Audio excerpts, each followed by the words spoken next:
On this video, I'm going to talk a bit about complex selling and how storytelling really is the differentiator between fair to good selling to excellent and great selling.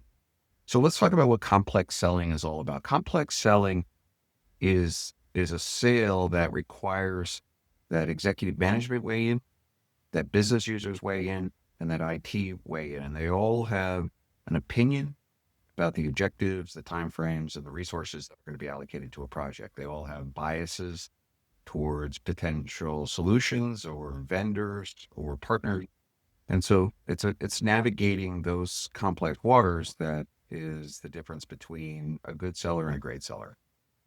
So I'm a big believer in Jordan Belfort's uh, comment or assertion that in the first minute of a conversation with a prospect, to be really at the top of your game, you have to be able to do two things. You have to demonstrate that you're smart. You have to demonstrate that you're passionate about what you do. And that thirdly, you have to demonstrate that you're an expert in your industry and craft. And that's really the tricky one, is understanding their business problem and then tying into you don't have the answer when you walk in, but tying it to other things problems that you've solved for other customers in the past. That's the trick. The trick is that you have to, so to address those three things, number one, to be smart, you have to have a plan, and you have to take complex ideas of what you're selling because they're complex products, and you have to be smartly lay them out and explain. I happen to be a big believer in explaining things like, where do you fit in the marketplace? What are your differentiators? What do you like? If they know some of these other things in the market that have a bigger brand or a bigger name, those are the things that you can equate to. So having a plan, being really passionate about having solved problems for other customers, I think is key as well. And then thirdly, being an expert, you can't walk into a client office and say, I'm an expert, trust me. The better way to do that is to walk in and say, I understand. Once you get to that stage of the sales conversation, and you've earned that right, but the customer starts to open up and explain what their business problem is.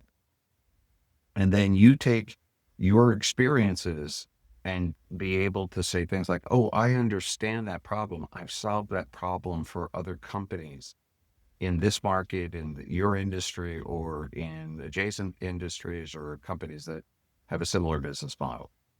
So what that gets to is the storytelling. You have to be able to take your old experiences, your past victories. I sometimes call it your consultants could be doctors for businesses. What was the problem that they had? They had this problem, and I cured that problem. And I'm proud of the fact that goes back to passion. I'm proud of the fact that I solved that problem for that company.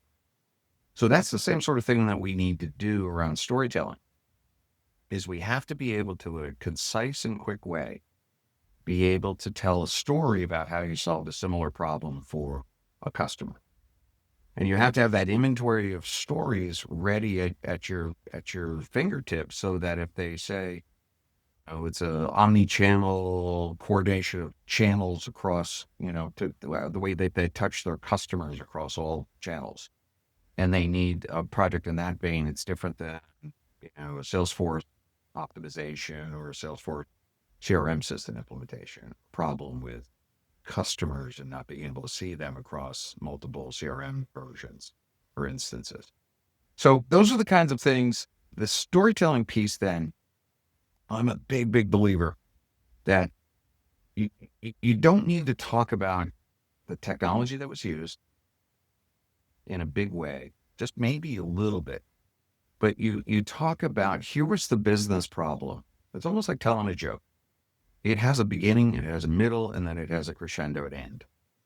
And what we need to do with storytelling is we need to be able to say, here was the problem, the business problem they had. And, they couldn't get match orders with inventory at the end of a quarter. Multiple inventory locations, multiple orders, optimizing those reserved inventory, all these various pieces by being able to better match up their customer orders with their inventory positions. They are able to get more inventory out on a quarterly basis, thus drive $30 million in quarterly improvements in revenue directly attributable by having this data in a real-time way. So there's kind of two things that are done there, right? Is like that's like actually a real world example of a customer that I work with. But so the first part of the story, right, is here was the problem. They couldn't have a real-time inventory position. So you set the stage, here's the size of the company, here's the business problem that they have. Then you go to, we came in and put a new architecture together. Maybe mention, in this case, it was an AWS project. So could have been GCP, could have been Azure, could have been anybody. What you did in there, what tools you use aren't really that important in the story. You can drill into those and have that at your disposal. But then you say, and then the punchline is once we were done with this project, they were able to drive $30 million more of revenue by optimizing their orders against inventory on a quarterly basis. So that's $120 million a year on a $3 billion company. So having those storytelling, let's go back to the base here, to show that you're really both smart, you're passionate about solving problems for people, and that you're an industry expert. Those stories are the ways that you prove that. And having those stories in the background, I'm a believer that you only need between 8 and 10 because they're cross-purposable. You can use the same story. But if you get in multiple areas, data, engineering, whatever it may be, get a couple of stories in each. And by doing so, you're really prepared in a moment's notice to tell a good story about how you solve that problem with somebody. So that's my passionate selling tip to you, is that get those stories down, polish them up, train them up. One of the things that I often see is I'll be on a call with a meeting with senior executives, maybe the CEO of the company, and they'll tell a story. And I play the role as VP of sales, CRO, whatever it may be. They'll tell a story that I don't know, I've never heard before. And it's a great story. Wonderful story about how they solved a problem solver.